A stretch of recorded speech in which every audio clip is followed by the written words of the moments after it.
안녕하세요. 저는 서울에 살고 있는 30대 여자입니다.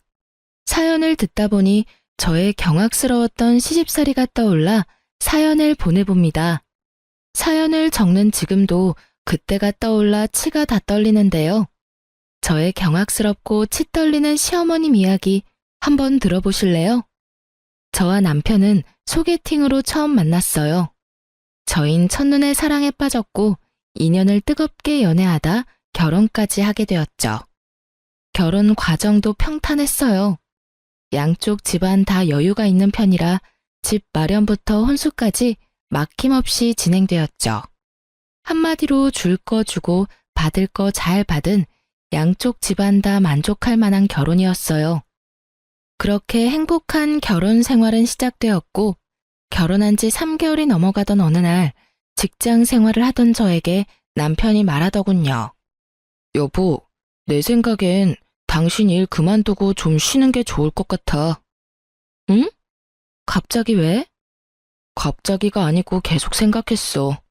그렇지 않아도 당신 몸도 약한데 이번에 바뀐 팀장도 별로라며 하루가 멀다고 야근하는 것도 맘에 걸리기도 하고 그러다 진짜 당신 큰일이라도 날까봐 늘 걱정이었어.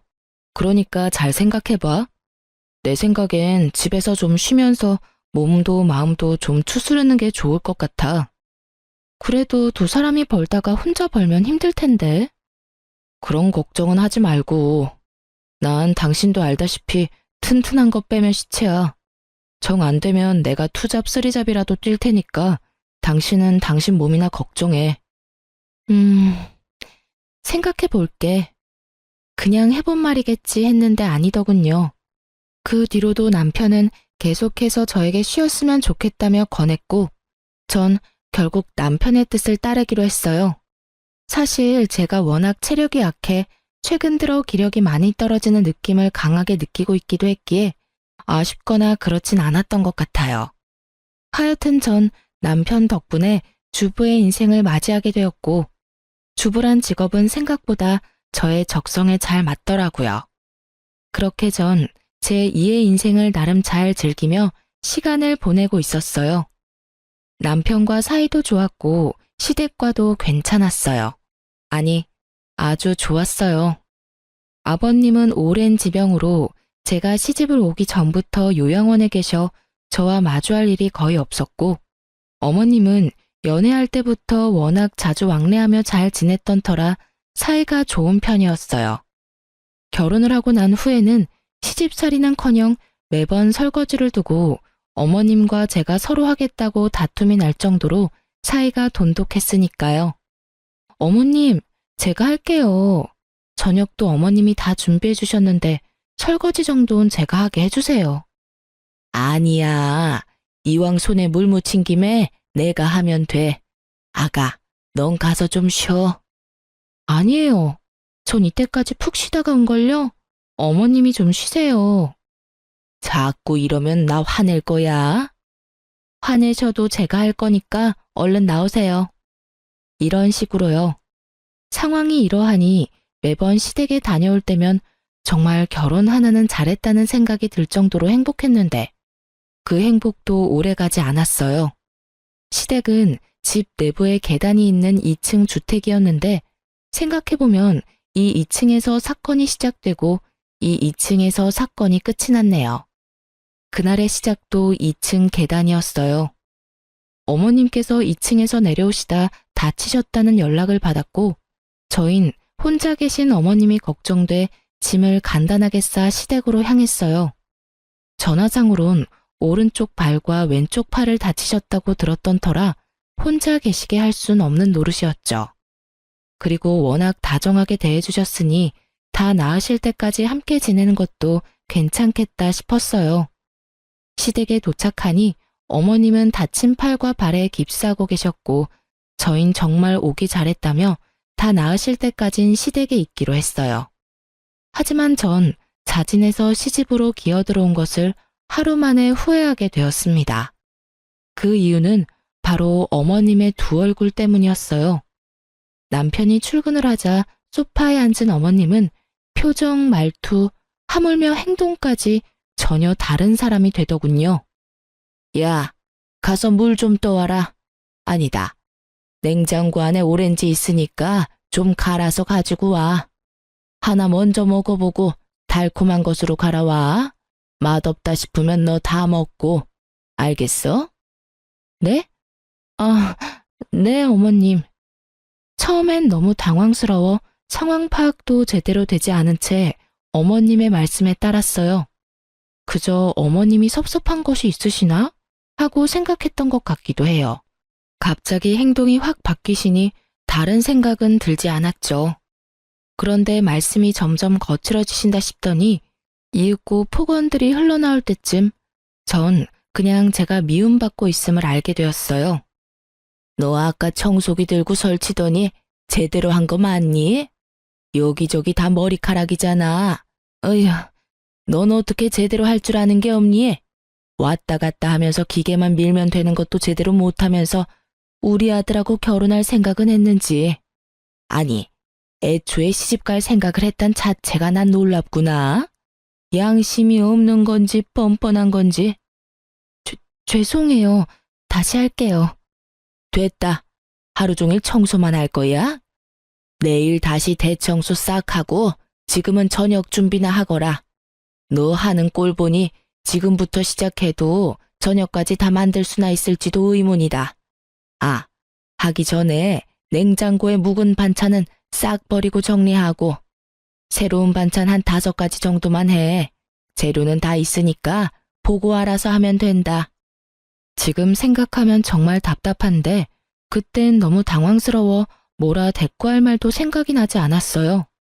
그저 어머님의 눈밖에 나고 싶지 않아 어떻게 해서든 더 잘하려고 애쓸 뿐이었죠. 하지만 제가 잘하든 못하든 어머님의 폭언과 핍박은 멈추지 않았고 퇴근하고 돌아온 남편을 보는 순간 서름이 폭발하고야 말았어요. 여보, 나 너무 힘들었어. 다짜고짜 남편의 뒤통수에 대고 울기 시작하자 옷을 갈아입고 있던 남편은 깜짝 놀라 저를 바라보더군요. 여보, 왜 울어? 무슨 일 있어? 그게 어머님이 이상하셔. 오늘 하루 종일 일 시키시고 막말하시고 못하면 못한다고 화내시고 잘하면 잘한다고 화내시더라니까. 나 진짜 당황스럽고 너무 무서웠어. 뭐? 당신 꿈 꿨어? 우리 엄마가 그럴 리가 없잖아. 악몽이랑 현실이랑 구분 못하고 있는 거 아니야? 내가 바본 줄 알아? 차라리 나도 꿈이었으면 좋겠어. 내가 오늘 하루 동안 내 뺨을 몇 대나 때렸는 줄 알아? 아팠어. 아팠다고. 악몽 같은 현실이었단 말이야. 눈물이 멈추질 않더군요. 저요, 회사 다닐 땐 연봉도 남편이랑 비슷했고 시집 올 때 갖출 건 다 갖춰서 시집 왔어요. 하물며 친정도 시댁보단 좀 더 부유한 편이었고요. 그런 제가 왜 어머님께 그런 취급을 받아야 하는지, 왜 그렇게까지 제가 싫으신 건지 온통 알 수 없는 것 투성이에 눈물이 멈추지 않더라고요. 울부짖는 저를 보자 장난이 아니란 것을 깨달은 남편은 저에게 자세히 말해보라고 했고, 전 남편이 나가고 난 뒤부터 일어난 일들을 남편에게 말해주었죠. 제 이야기를 다 들은 남편은 저에게 어머님께 가보자며 1층 어머님 방으로 저를 데리고 가더군요. 어머님의 방문을 여는 순간 전 경악을 금치 못했습니다. 이게 다 뭐야? 엄마, 방이 왜 이래? 어머, 어머님, 방 꼴이 왜 이래요? 어머님의 방은 그야말로 개판이더군요. 엉망진창으로 어질러진 것은 물론이고 유리컵까지 깨져 파편이 여기저기 뒹굴고 있었어요. 분명 어머님 방 청소를 싹 다 했었던 전 정말 미치고 팔짝 뛸 노릇이었죠. 그거보다 더 미칠 노릇인 건 어머님의 말씀과 행동이었어요. 어머님은 아까의 표독스러운 표정은 온데간데 없고 저의 눈치를 보며 입을 열었어요. 그게 말이다. 다 내 잘못이다. 내가 플라스틱 컵을 썼어야 했는데 습관처럼 유리컵을 써서는 치우려고 했는데 보다시피 내가 몸이 불편해서 새아가한테 부탁했더니 글쎄 나한테 짜증을 막 내면서 폭언을 막 뱉어내더라고. 그래서 엄마가 치운다고 치웠는데 더 엉망이 되는 것 같아서 그냥 뒀어. 미안해 아들. 미안하구나. 아가, 내가 빨리 나아야 우리 아가 귀찮게 안 할 텐데. 얼굴색 하나 변하지 않고 천연덕스럽게 피해자 코스프레를 하는 어머님을 보고 있는데 온몸에 소름이 쫙 올라오며 어떤 말도 생각이 나지 않더군요. 남편도 머릿속이 혼란스러운지 아무 말도 없더라고요.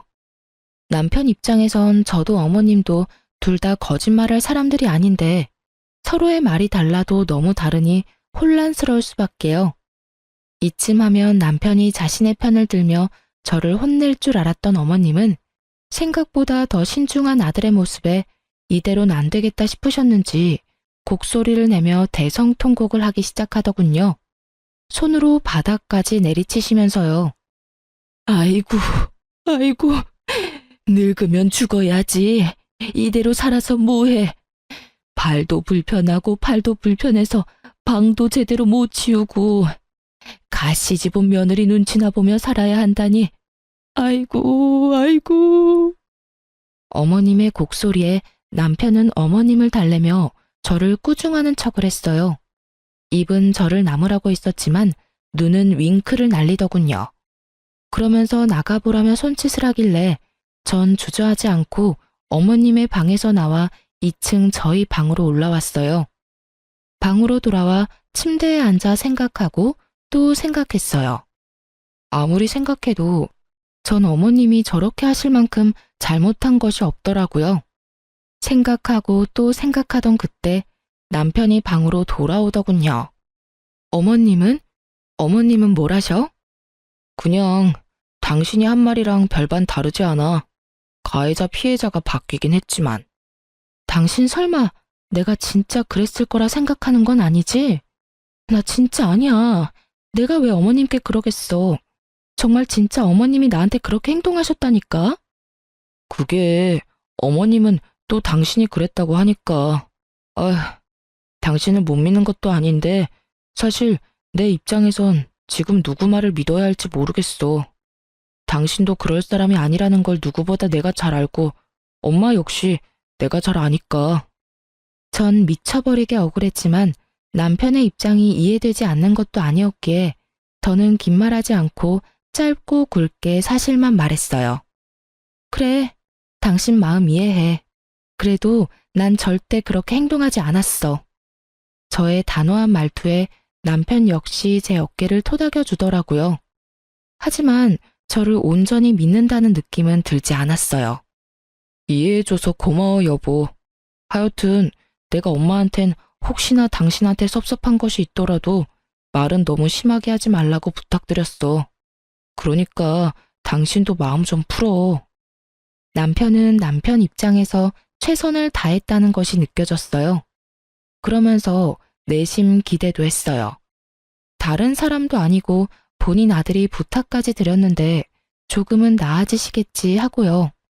하지만 남편의 부탁에도 어머님은 예전 온화하고 상냥하던 어머님으로 돌아오지 않았고 오히려 더 심한 언행으로 절 대하더군요.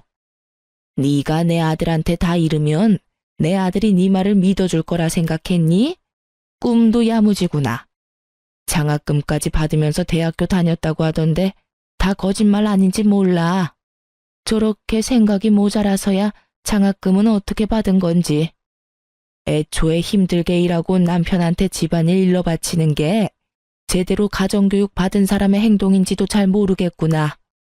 넌 친정에서 도대체 뭘 배워서 시집 온 게야? 친정에 돈도 좀 있다고 들었는데 신부 수업 같은 건 받지도 못했니? 도대체 이 상황에서 친정이 왜 나오며 신부 수업을 어떻게 받으면 이런 상황을 헤쳐나갈 수 있는지 정말 궁금해지더군요.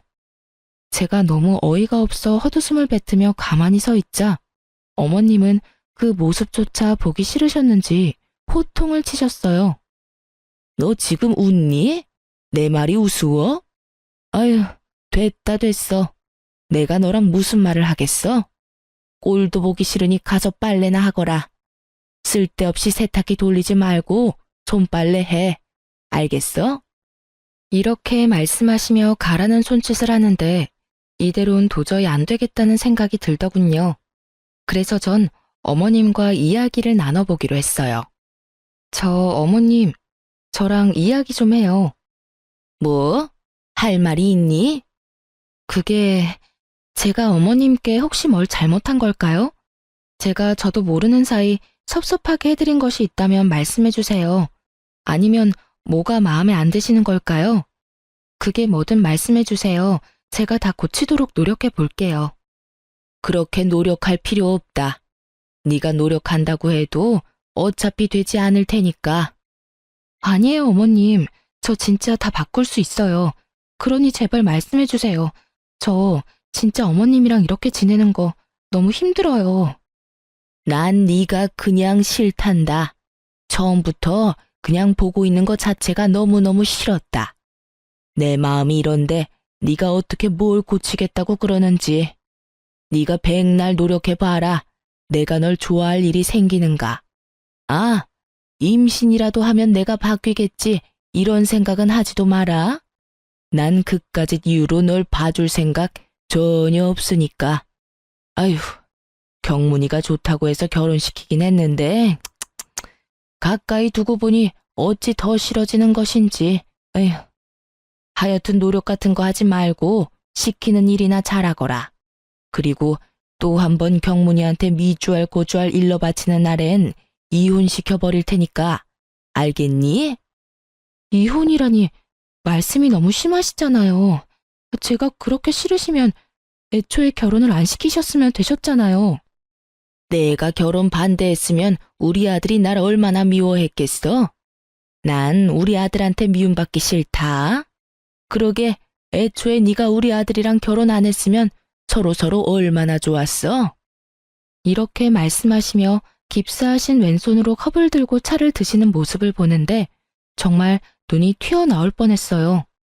다친 손을 저보다도 더 잘 쓰시는데 어찌나 놀랐는지. 하물며 다친 다리도 멀쩡하신 것 같더라고요. 제가 너무 놀라 억소리를 내며 어머님을 보고 있자 어머님은 그제야 다친 손을 썼다는 사실을 자각하신 듯 어떻게 된 일인지 친절히 설명해 주시더군요. 아, 이거? 깁스할 정도는 아니고 가벼운 타박상이었는데 내가 해달라고 했다. 깁스 정도는 해야 너희가 여기 와서 날 돌봐줄 것이 아니냐? 설마 혼자인 날 두고 분가한다 할까 싶어서 두고 봤더니 기어코 네가 분가를 해? 어림도 없지, 암. 난 네가 우리 아들이랑 둘이서 알콩달콩 사는 꼴은 절대 못 보니 다시 분가할 생각은 꿈도 꾸지 말려무나. 네, 그래요. 어머님은 깁스까지 할 필요도 없는 가벼운 타박상이었고 저를 시댁으로 끌어들이기 위해 이런 쇼까지 벌인 것이었습니다. 전 도저히 이해가 되지 않았어요. 아무리 아들이 좋아한다고 한들 그렇게 제가 마음에 들지 않으면 결혼을 반대하셨으면 됐을 텐데 왜 굳이 가족으로 받아들여서 이렇게 절 괴롭히시는 건지. 그렇게 제가 싫다 하시면서 왜 가까이 절 두고 보시려고 하시는 건지. 그 모든 것이 이해되지 않았고 그 상황들이 무섭게 느껴지기까지 했어요. 어머님은 작당을 하신 듯 남편이 있으면 골골골 곧 죽을 사람처럼 아픈 척을 했고 남편이 출근만 했다 하면 팔팔하기가 갓 잡아 올린 화로와 다름이 없더군요. 인간은 적응하기 나름이라고 하더니 제가 하루가 다르게 생기를 잃어가자 남편은 조만간 다시 나가자며 약속을 해주었고 그 약속을 받고 나니 곧 끝이 난다는 생각에 반복되는 어머님의 두 얼굴이 적응이 되더군요. 적응이 되고 나니 어느 순간부턴 두려움은 점차 사라지고 한 귀로 듣고 한 귀로 흘리며 어머님의 뜻대로 움직여주고 있었습니다. 어머님이 말을 해봤자 논리가 통하는 사람도 아니었고 논리가 통하는 사람이라고 한들 제가 무조건 싫다는 사람에게 굳이 입씨름을 하며 힘을 빼기 싫다는 생각이 컸던 것 같아요. 거기에다 전 남편을 너무 사랑했고 그렇게 사랑하는 남편과 이혼할 생각이 조금도 없었기에 싸우기보다 피하는 것을 선택했죠. 왜 그런 말도 있잖아요. 똥이 더러워서 피하지 무서워서 피하나. 그 당시에 어머님은 저에게 더러운 똥 그 이상, 그 이하도 아니었습니다. 하지만 그 더러운 똥을 더는 피하고 있을 수만은 없는 일이 일어났어요. 그날은 어머님이 대청소를 시키신 날이었고, 전 청소의 마무리로 쓰레기를 버리려 쓰레기통을 비우고 있었어요. 그런데 통 안에서 익숙한 것들이 쏟아져 나오더군요. 제 옷, 립스틱, 매니큐어, 향수까지. 옷과 립스틱은 망가져 있었고 나머지는 다 쏟아져 빈병이더군요. 아무리 생각해도 전 버린 적이 없는데 제 물건이 그런 꼴로 쓰레기통에 들어가 있는 것을 보고 있자니 어리둥절하더라고요. 회생 불가한 옷과 빈통을 들고 서 있었고 그런 저를 본 어머님이 다가오시며 말을 했어요. 그거 내가 버렸다. 앞으로는 그런 색 옷, 물건은 사지 말거라. 안목하고는 너무 파이거나 짧은 옷도 내가 다 버렸으니 그런 줄 알아. 며칠 전부터 옷과 화장품 등 찾는 물건이 보이지 않는다 싶더니 전부 어머님이 버리셨던 것이었어요. 어머님이 버리신 것들은 주로 빨간색, 다홍색 등 붉은 계열의 색들이었는데 어머님은 그 색이 꼴보기 싫다며 다 버리셨다고 하시더라고요. 그러면서 하시는 말씀이 가관이었어요. 너 그런 옷 입고 우리 경문이 쫓아다녔니? 으유, 수준하고는. 내가 혹시나 해서 하는 말인데 너 임신할 생각은 하지도 말거라. 난 너 같은 애한테서 내 손주 볼 생각은 전혀 없으니까. 행여나 임신이라도 하는 날엔 끌고서라도 병원에 데리고 갈 테니 그런 줄 알고 알아서 조심하려무나. 아무 말도 나오지 않았어요. 그저 그 순간 제 머릿속에 스치는 것은 어머님과 사이가 좋을 때 어머님이 직접 지어오신 한약이었어요. 여자에게 좋은 약이라고 했는데 제 물건을 버리며 병원에 끌고 간다는 어머님의 언행을 보고 있자니 좋은 약은 아니라는 생각이 들었어요. 전 한의원으로 전화를 걸어 약을 먹는 본인이라고 설명하고 받았던 약이 어떤 약인지 물어봤고 그 약은 몸에 열이 많은 사람이 먹는 약으로 임신을 준비할 때는 피해야 하는 약이라고 하더군요. 그 외에 설명을 잘 해주셨는데 더는 들리지 않았어요. 결국 그 약은 임신이 잘 되지 않는 약이었고 그 순간 저의 인내심의 끈이 뚝 끊기는 소리가 들리더군요. 어떻게 그런 약을 저에게 먹일 수가 있는지. 어쩐지 결혼 이후부터 손발이 계속 차고 없던 생리통까지 생겨 이상하다 싶었는데 그 이유가 어머님이 지어주신 약 때문이라니 정말 헛웃음이 나오더라고요. 이때껏 시키는 대로 한 제가 얼마나 우스워 보였을지 굳이 길게 생각하지 않아도 알 것 같더군요. 전 정말 미친 사람처럼 눈물을 흘리며 마구 웃었습니다. 그렇게 한바탕 미친 사람이 되고 나니 눈이 번쩍 뜨이더군요. 그날 이후 전 어머님과의 관계를 개선하려는 것을 포기해버렸습니다. 똥을 더는 피하지 않고 제가 좀 더러워지더라도 맞서기로 결심한 것이었죠. 포기하고 결심하고 나니 제 세상이 달라지더군요.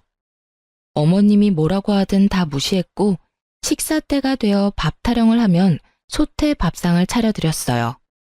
소금 5kg짜리를 구매해 아주 아낌없이 매 끼니마다 뿌려드렸죠. 이게 뭐니?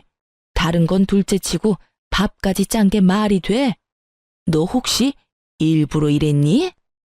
계속 맛이 없다고 하시길래 미각이 이상하신가 싶어서 소금 좀 왕창 써봤는데 미각은 괜찮으신가 보네요. 뭐? 지금 그걸 말이라고 해? 너 정신이 나갔어? 먹는 음식에다 이게 무슨 짓이야? 얼른 다 버리고 다시 해오지 못해? 그냥 드세요. 어머님 말씀대로 먹는 음식인데 아깝게 어떻게 다 버려요? 그렇게 아까우면 네가 다 먹으면 되지 않니? 얼른이 먹지도 못하는 쓰레기 다 치우고 새로 밥상 차려오지 못해? 어머님, 전 평소에 싱겁게 먹어요. 그러니까 어머님이 그냥 다 드세요. 정 못 드시겠으면 그냥 굶으시던가요. 제가 어머님 때문에 스트레스 받아 많이 굶어봐서 아는데 한 끼 좀 굶는다고 어떻게 되진 않더라고요. 아, 이참에 다이어트 하신다 생각하시고 좀 굶으세요, 어머님. 뭐라고? 네 년이 드디어 미친 것이야? 어디 시어머니 밥상을 이따위로 차려놓고 미안한 기색은커녕 그 뚫린 입으로 뭐? 굶으세요? 네 년이 아직 정신을 못 차렸구나. 정신을 겨우 차려서 이러는 거예요. 계속 당하다 보니까 정신이 번쩍 들더라고요. 감사해요, 어머님. 아, 그리고 지어주신 한약은 어머님 방에 가져다 놨으니 어머님 드세요. 알아보니 그 약 몸에 열기를 내려주는 약이라고 하던데 어머님께 꼭 필요하신 것 같아서요. 식후 하루에 한 포씩 꼭 챙겨 드세요. 아시겠죠? 이 년이 진짜? 저의 비아냥에 화가 잔뜩 난 어머님은 그릇을 다 엎어버리셨고 음식들과 함께 그릇들이 식탁 밑으로 떨어져 다 깨져버렸죠. 그릇을 다 박살내고도 분이 풀리지 않은 어머님은 여전히 씩씩거리고 계셨고 전 깨진 그릇을 피해 방으로 들어가 버렸습니다. 달라져도 너무 달라진 제 행동에 어머님도 크게 당황했는지 방까지 쫓아오진 않더군요. 그렇게 전 방에서 푹 쉬다가 남편이 오는 시간에 맞춰 주방으로 향했고 저의 예상대로 주방은 여전히 엉망이었어요. 전 적당한 곳에 자리를 잡고 쭈그리고 앉아 남편이 들어온 타이밍에 맞춰 눈물을 쏟아내며 깨진 그릇들을 치우기 시작했어요. 집으로 돌아온 남편은 당황스러운 상황에 저에게 다급히 다가와 무슨 상황인지 묻기 시작했고 전 어머님께 당한 그대로 갚아주었습니다. 이게 다 뭐야? 당신이 이런 거야? 그게 내가 음식간을 잘못해서 좀 짜게 됐었나 봐. 어머님이 드시더니 이것도 음식이라고 했냐면서 내가 다 부족해서 그래. 어머님이 화내실만 하지. 엄마가 이랬다고? 아, 당신 많이 놀랐겠다. 엄마가 이럴 사람이 아닌데 요즘 좀 예민하신가 봐. 일단 당신 이리 나와. 내가 치울게. 아니야. 손댄 김에 내가 할게. 괜히 당신이 치우다가 다치면 어떡해. 안 다치고 조심히 치울 수 있으니까 이리로 나와. 얼른. 그러다 당신 다치기라도 하면 나 너무 속상할 것 같아서 그래. 얼른. 결국 어머님이 저지른 행패는 남편이 치우게 되었고 그 모습을 다 지켜본 어머님은 약이 오를 대로 올라 더 심하게 저를 괴롭히더군요. 그러든가 말든가 저는 어머님의 괴롭힘이 괴롭지 않았어요. 똑같이 되돌려주면 되는 일이었으니까요. 어머님은 제 물건을 건드리는 일에 재미라도 붙이신 건지 제 물건을 또 버리기 시작하셨고 이번엔 버리시는 모습을 제 두 눈으로 직접 보고야 말았죠. 제가 제일 아끼는 다홍색 팬츠를 다 뜯어버리고 계시더군요. 전 아무 말도 하지 않고 어머님 방으로 가 어머님이 평소 즐겨 입으시던 명품 재킷을 들고 나와 그 재킷에 어머님의 빨간 립스틱으로 그림을 그려버렸어요. 어찌나 부드럽게 그려지는지 기분이 다 좋아지더라고요. 자신이 아끼는 비싼 재킷이 망가지는 모습을 본 어머님은 개거품 물며 악소리를 지르기 시작했어요. 너 지금 뭐 하는 짓이야? 뭐 하는 짓은요? 어머님 따라하는 거죠. 앞으로 제 물건을 망가뜨리면 저도 똑같이 망가뜨려 버릴 거고 밥상을 엎으시면 저도 밥상 다 엎어버릴 거예요. 그럼 어떻게 되는지 잘 아시죠? 어머님 아들이 또 깨진 그릇 조각이나 치우는 꼴 보기 싫으시면 서로 알아서 잘하자고요. 너 나한테 이따위 행동하는 거 내 아들이 알면 널 가만히 둘 줄 알아? 그럼 어머님은요? 잊으셨나 본데 전 어머님이 하신 그대로 다 똑같이 되돌려드리는 것뿐이에요. 이년이 너 진짜 내가 가만히 둘 줄 알아? 어머님은 화가 날 대로 나셨는지 소리를 지르며 제 머리채를 잡으려고 손을 뻗으셨고 전 가뿐히 피하곤 어머님 손을 낚아채며 말했어요. 어? 이것도 조심하셔야 할 거예요. 제가 조금 전에도 말씀드렸죠? 다 똑같이 할 거라고. 제 몸에 손대시면 저도 똑같이 어머님 몸에 손대지 않겠어요? 뭐라고? 네가 내 머리채라도 잡겠다는 말이야? 네, 어머님이 정확히 이해를 못하시는 것 같아서 드리는 말씀인데 어머님께서 혹여라도 제 머리채 잡으시면 저도 똑같이 머리채 잡을 거란 말을 하고 있는 거예요. 그러니 잘 생각하시고 행동하세요. 아들보다 어린 며느리한테 머리채 잡히고 싶지 않으시면요. 사람이 극한 상황에 처하니 정말 못할 일이 없더군요. 저도 제가 저런 말을 할 수 있는 사람이란 걸 상상도 못했는데 사람이 끝까지 몰린 채로 폭발하니 언행에 서슴이 없어지더라고요. 저의 거침없는 언행에 시모는 치를 떨며 한 발 물러섰고 그 후 어머님이 제 옷이나 물건을 망가뜨리는 일은 없었어요. 이제 좀 어머님이 정신을 차리셨나 싶어 밥상은 제대로 차려드렸더니 반찬 투정을 시작하더군요. 그때 든 생각이 사람은 쉽게 변하지 않고 사람은 절대 고쳐 쓰는 것이 아니라는 것이었어요. 야, 정말 이따위로밖에 못해? 일전엔 음식을 소태로 만들어 먹지도 못하게 만들더니 이번엔 왜 다 싱거워? 집에서 내 아들이 벌어다 주는 돈이나 펑펑 쓰고 놀면 음식이라도 제대로 해야지. 넌 어떻게 제대로 하는 일이 없니?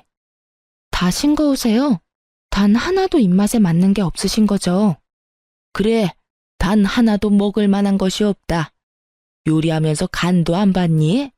나물이고 국이고 다 싱거워서 먹을 수가 없구나. 그러면 드시지 마세요. 전 대답과 동시에 반찬과 국을 다 버려버렸고 그런 저를 보던 어머님은 또 노발대발하며 고함을 치시더군요. 너 진짜 뭐 하는 짓이야? 날 굶겨 죽일 셈이냐? 단 하나도 먹을 만한 것이 없으시다면서요. 그러면 다 버려야죠. 그렇지 않아요, 어머님? 그래도 그렇게 다 버려버리면 난 어떻게 밥을 먹으란 말이야? 간장이랑 드세요. 간장 드릴게요. 간장은 또 너무 짜니까 조금만 찍어 드세요.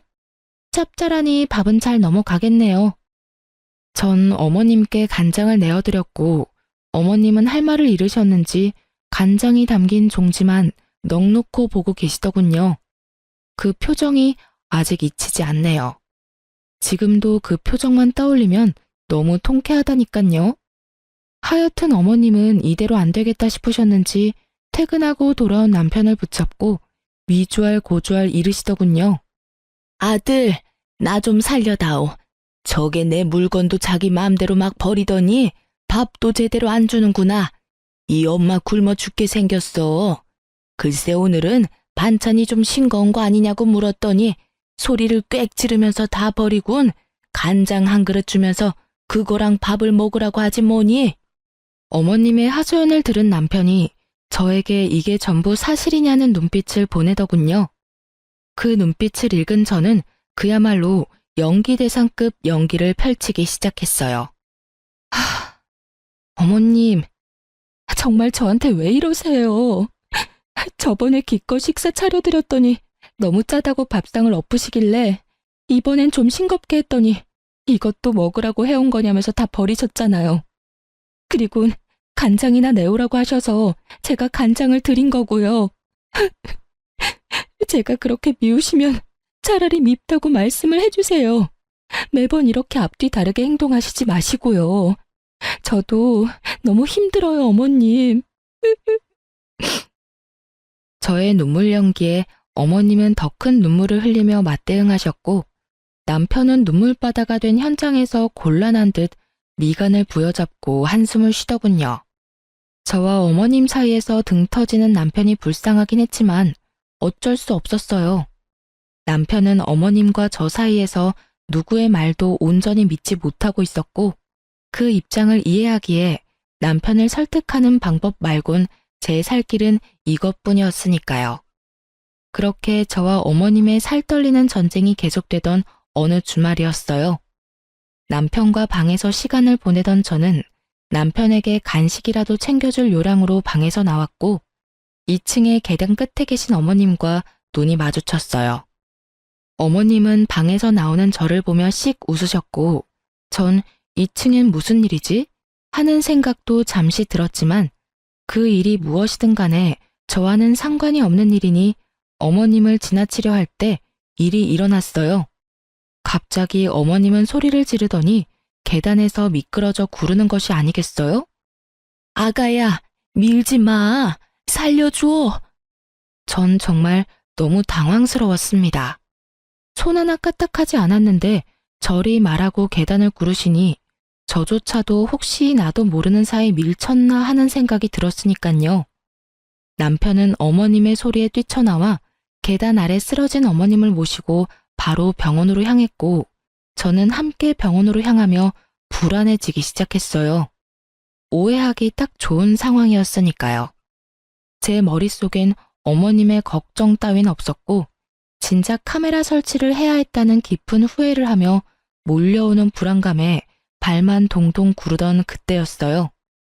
의식을 잃었던 어머님이 눈을 뜨시자마자 저를 보곤 역정을 내시기 시작하더군요. 이 빌어먹을 년, 네가 여기가 어디라고 쫓아왔어? 나 죽이려고 이까지 쫓아온 게야? 엄마, 괜찮아? 정말 이 사람이 엄마를 밀었어? 아이고, 아들, 이 빌어먹을 년이 날 보더니 그냥 밀어버렸어. 이 년이 엄마를 죽이려고 그랬다고. 그야말로 미치고 팔짝 뛸 노릇이었어요. 저의 결백을 증명할 방법이 없었으니까요. 전 절대 아니라며 주먹으로 가슴을 쳐댔고 남편은 혼란의 소용돌이 한가운데 서 있는 표정이었어요. 그때 어떤 부부가 응급실 안으로 급히 뛰어들어오더니 남편과 누워있는 어머님께 빠르게 다가오더군요. 전 누구인가 싶어 그 부부를 살폈고 남편의 입에선 놀라운 말이 흘러나오더군요. 형수님 오셨어요? 이때껏 연락도 없으셔서 안 오시는 줄 알았더니 와주셔서 감사해요. 고마워 형. 부부의 정체는 놀랍게도 남편의 형과 형수였습니다. 전 사실 남편에게 형이 있다는 사실도 모르고 있었어요. 저희의 결혼식에도 오지 않으셨고 남편과 어머님에게서 형에 관한 이야기는 들은 적이 없었으니까요. 이야기를 들어보니 아주버님은 어머님과 인연을 끊고 살았는데 어머님이 계단에서 구르자 너무 놀란 남편은 아주버님에게 연락을 했던 것이었어요. 형이라는 남편의 말에 토끼 눈을 한 어머님은 갑자기 나타난 아주버님의 눈치를 살피기 시작했고 그런 어머님을 보던 아주버님은 소리를 지르며 어머님에게 질책을 쏟아붓더군요. 제 눈치를 이렇게 살피시는 거 보니 안 봐도 뻔하네요. 이제 자해까지 하세요? 아직도 정신 못 차리셨어요? 아직 정신 못 차리시고 기어코 경문이 척까지 괴롭히시는 거예요? 내가 뭘 어쨌다고 그러니? 그리고 자해 아니다 얘. 분명 경문이 처가 날 계단에서 밀었다고. 아, 이제 방법을 좀 바꾸셨나 보네요. 경문아, 잘 들어. 어머니 네가 생각하는 거랑 완전히 다른 분이야. 나도 결혼하기 전엔 우리 어머니가 세상에 둘도 없는 천사라고 생각했었지. 그런데 천사는커녕 악마더라고. 너도 잘 알 거야. 우리가 결혼하고 어머니 모시고 산 거. 알고 있어. 같이 살다가 사소한 말다툼으로 분가한 거라고 들었는데 그게 아니었어? 아주버님이 무어라 말을 꺼내시려는 순간 어머님이 소리를 고래고래 지르시며 아주버님을 제지하려고 하셨지만 아주버님은 어머님의 모든 말과 행동을 무시한 채 이야기를 이어나가셨어요. 그 이야기는 남편과 저를 충격에 빠뜨리기에 모자람이 없었죠. 사소한 말다툼? 그걸 사소하다고 할 수 있나? 어머니가 네 형수한테 어떻게 했는 줄 알아? 하나부터 10까지 다 간섭하시고 형수 회사 출근하면 계속 전화하고 일하느라 전화 못 받으면 회사 찾아가서 행패까지 부려서 회사까지 그만두게 했어. 회사도 그만두고 집에서 계속 있게 되니까 그거 가지고도 얼마나 호되게 시집살이 시킨 줄 알아? 나 출근하고 나면 1분도 못 쉬게 하고 하루 종일 집안일 시키시고 욕하시고 심지어 내가 보는 앞에서도 핀잔 주고 가정교육 들먹이는데 내가 이 사람한테 미안해서 고개를 들고 살지 못했어. 어머니한테 제발 좀 그만하시라고 부탁까지 해봤는데 그만하시기는커녕 네 형수 머리채까지 잡더라. 내가 그 모습 보고 이대로는 도저히 안 되겠다 싶어서 독하게 마음먹고 어머니하고 영 끊고 나온 거야. 네 상견례 때나 결혼식 때도 어떻게 해야 하나 고민 많이 했는데 어머니 꼴도 보고 싶지 않아서 안 갔어. 내가 오죽했으면 하나뿐인 동생 결혼식까지 안 갔겠어. 오늘도 네 연락받고 어떻게 해야 하나 고민 많이 했는데 아무리 생각해도 네 부인이 어머니를 밀쳤을 리가 없을 거란 생각이 들어서 와봤더니 역시가 역시네. 눈치 딱 보니 혼자 쇼하신 게 분명하다. 너도 생각 잘해. 지금 상황 보니까 네가 어떤 마음인 줄은 잘 알겠는데 네가 생각하는 것하고 현실은 많이 다르니까 말이야. 알고 보니 형님과 아주버님은 결혼 이후 어머님과 함께 살았는데 그땐 지금처럼 뒤로 괴롭히는 것이 아닌 대놓고 괴롭혔다고 하더군요. 어머님의 시집살이가 너무 심해 그걸 지켜보던 아주버님이 결국 어머님에게 절연을 선언하고 집을 나가셨던 것이었고요. 그 당시 남편은 대학교 기숙사에 있었던 터라 이 사실들을 알 수 없었고 그저 어머님의 말씀대로 사소한 말다툼 때문에 연락하지 않고 지낸다고만 알고 있었다고 하더군요. 그런데 저희의 결혼식까지 오지 않으시니 남편 입장에선 너무 섭섭해 그간 연락을 하지 않았던 것이고요. 그렇게 말도 꺼내지 않았으니 저도 알 수가 없었죠.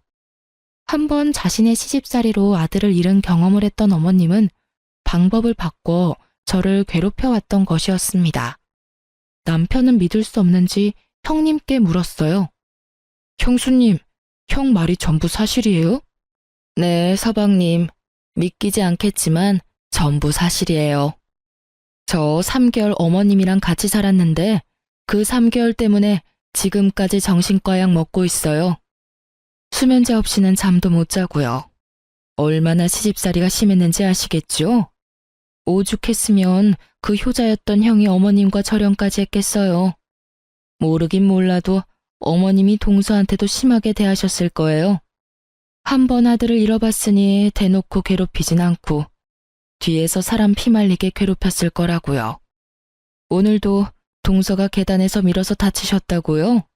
제가 장담하는데 혼자 구르셨을 거예요.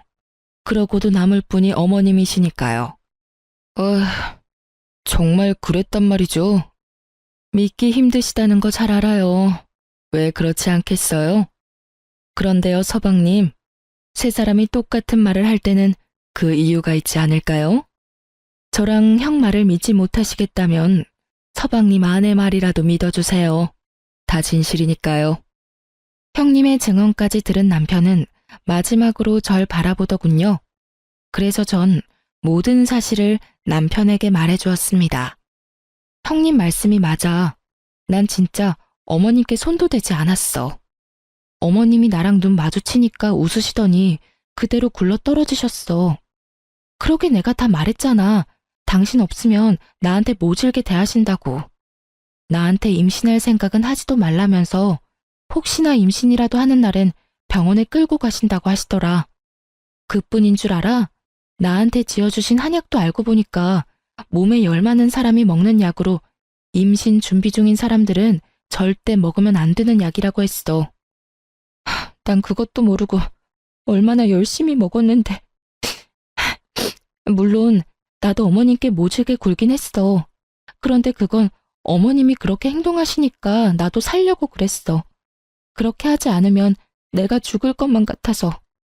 어머님도 똑같이 당해보셔야 내가 얼마나 괴로운지 아실 것 같아서. 모든 사실이 드러나는 순간 왜 그렇게 눈물이 나는지 제가 어린아이처럼 엉엉 울자 형님이 절 안아주시더군요. 동서, 많이 힘들었지? 우리가 진작 서방님한테 다 말했어야 했는데 미안해. 다 우리 잘못이야. 저 진짜 너무 힘들었어요. 저는 형님의 위로에 더 크게 울어버렸고 이런 저를 보던 남편은 화를 꾸역꾸역 누르며 어머님께 묻기 시작하더군요. 어머님은 끝까지 사실이 아니라며 변명을 했지만 이미 너무 많은 사실을 듣게 된 남편에겐 통하지 않았죠. 이 말이 전부 사실이야, 엄마?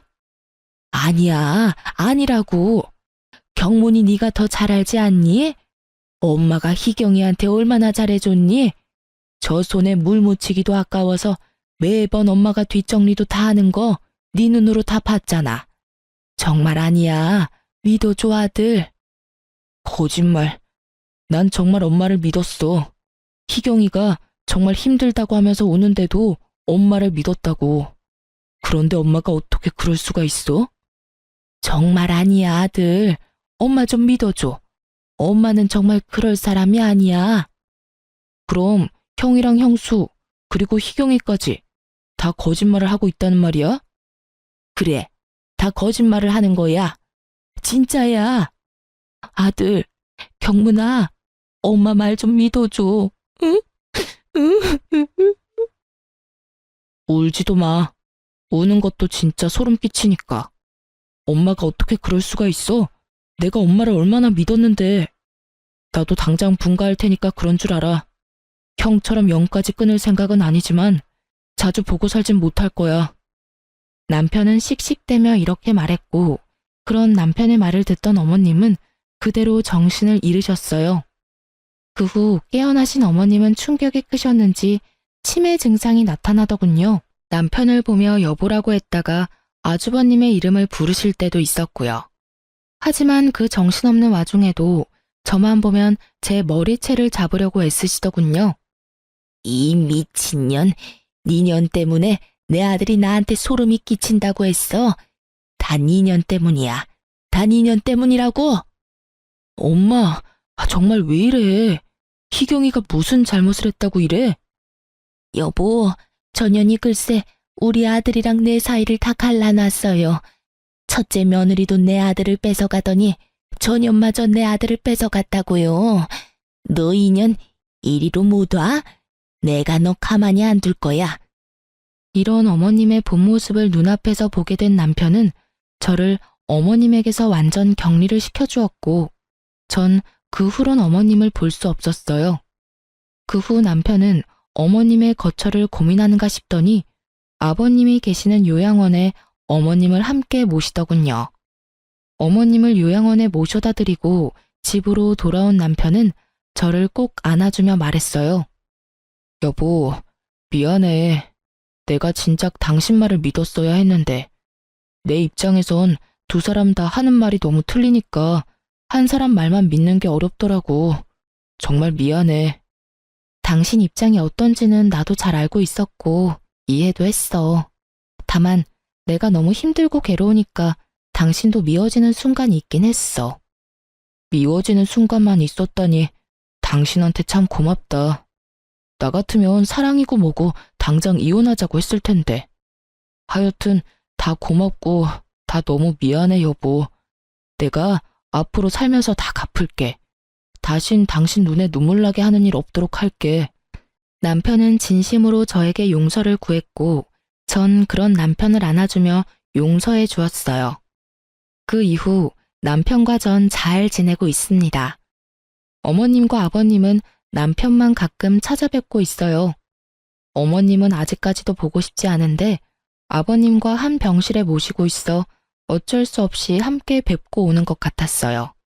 저도 어머님에 대해선 말도 꺼내지 않고 남편 역시 저에게 어머님의 이야기는 꺼내지 않으니 자세히 알진 못하지만요. 요양병원 비용은 아주버님과 상의해 본 결과 시댁 집을 팔아 충당하기로 결정했습니다. 어차피 그 누구에게도 좋은 추억이 있지 않은 집이었기에 처분하고 그렇게라도 쓰자는 것이 형제의 뜻이었어요. 그렇게 전 어머님과의 악연을 끊어버리고 잊고 살려고 노력하고 있습니다. 요즘엔 아주버님, 형님과 자주 왕래하며 지내는데 형님이 그렇게 저를 아껴주실 수가 없어요. 드라이브도 시켜주시고 선물도 사주시고 가끔 반찬도 만들어다 가져다 주시는데 아마 같은 일을 겪었던 터라 저에게 더 큰 마음을 쏟아주시는 것 같아요. 그리고 또 좋은 소식이 있어요. 저희에게 멋진 천사가 찾아왔어요. 현재 7개월 가까이 제 뱃속에서 자라고 있는데 어떤 녀석이 태어나려고 하는지 발차기로 제 갈비뼈를 부숴버릴 태세라 잠도 잘 못 자고 있네요. 모르긴 몰라도 축구 선수를 시켜야 할까 봐요. 이로써 저의 긴 사연은 끝이 났어요. 끝까지 함께 해주셔서 감사합니다.